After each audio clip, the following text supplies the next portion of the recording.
Race day at New London. Connecticut's River Thames, a spectacle of masts, yard arms, and halyards, a flutter and colorful pennant display.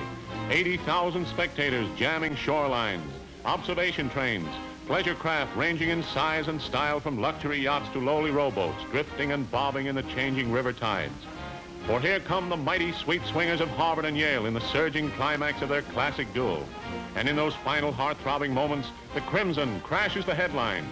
Harvard sweeps the river. Harvard wins again. What a crew.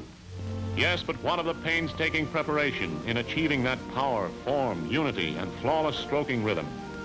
Let's go back to the beginning, to the start of a 7-month training siege, to a raw, frosty November day when the trees trace leafless patterns on the ancient buildings in Harvard's yard.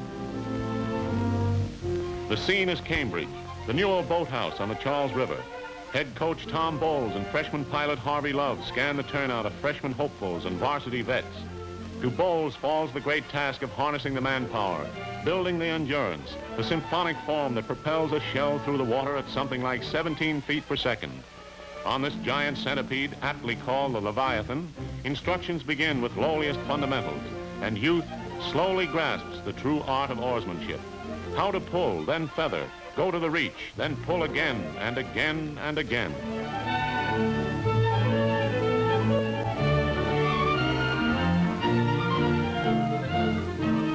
And so it goes, through fair weather and foul.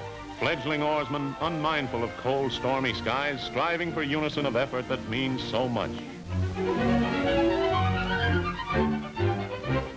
Through a chilling mist, head coach Bowles pursues a planned routine, barking instructions, encouragement to the upper-class oarsmen, the JV and the varsity squad, building up a healthy rivalry among these stalwarts, working now toward the eventful day when 10 crews race a mile through a chilly, rainy November dusk in their annual fall race, strictly a Harvard classic.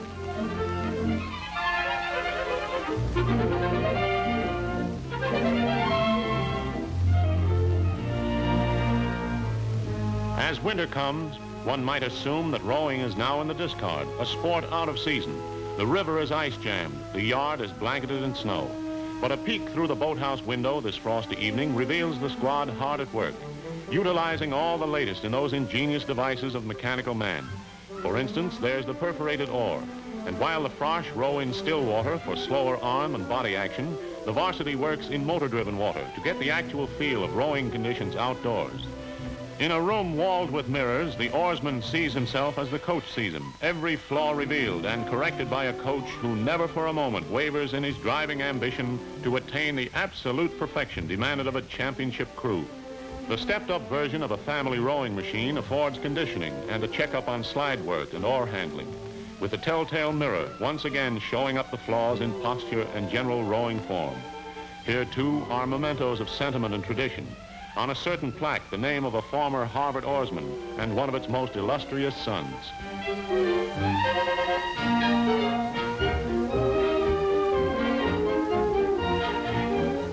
And so, through long winter evenings goes the unending process of rounding into championship form and physical shape for the great days to come. As mid-year comes and goes, so comes the all-important double check.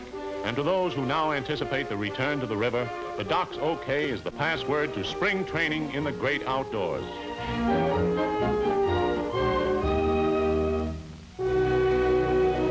Herald of springtime's earliest rustle is Tom Bowles himself, lending a hand when Mama Nature seems too slow in sweeping clear the icy vestiges of winter. For with smooth water and the tang of spring in the air, the squad is eager to shake off the shackles of the indoor grind, eager and raring to go. For now, with rowing fundamentals mastered, there comes diligent practice in the fine points of the sport. Here the coach stresses timing, and with coxswain and stroke under a weather eye and a keen appraisal of the entire boat, there follow hours of stroking cadence and practice starts. Here the Tom Bowles style of rowing becomes clearly discernible to the experienced eye. The short layback, early breaking of the arms, the moderate reach, in striking contrast with the rowing technique of a decade ago.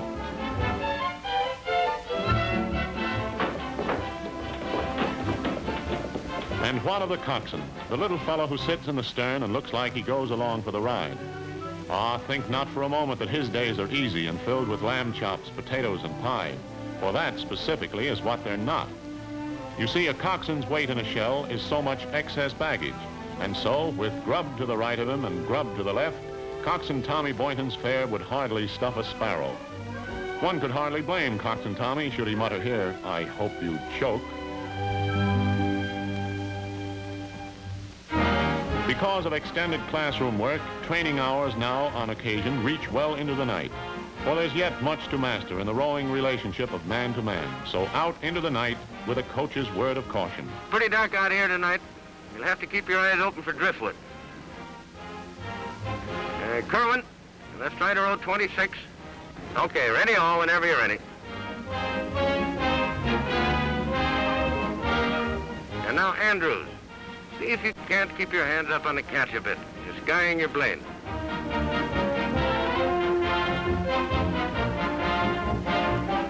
Time trial, another milestone in the training campaign of a championship crew. For now comes the test, when varsity, JV, and third varsity designations strive for top flight rating, and the proof is in the rowing.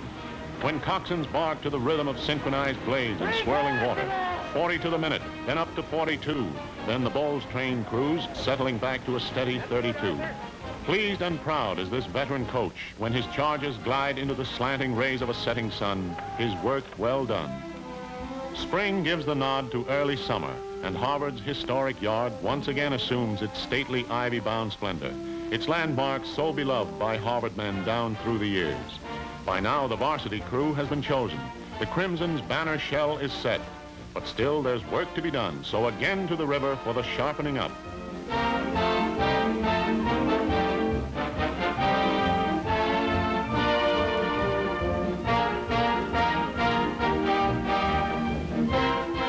Rigger Dennison makes a last-minute checkup. A moment later, Coxswain Boynton takes command.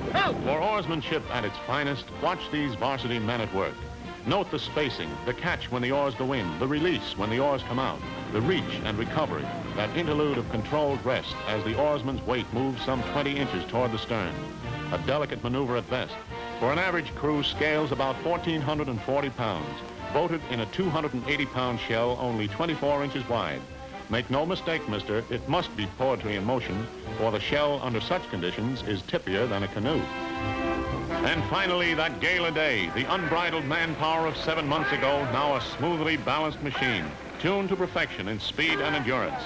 Race day and the Row Cup, Harvard shell trailing a Cornell boat of vaunted speed and power until the final grueling 200 yards, when Coxswain Boynton calls on stroke Darcy Kerwin to pour on the coal. Kerwin, rated Harvard stroke of all time, hits 35, 38, and in a driving finish, a flying 42, and Harvard wins again.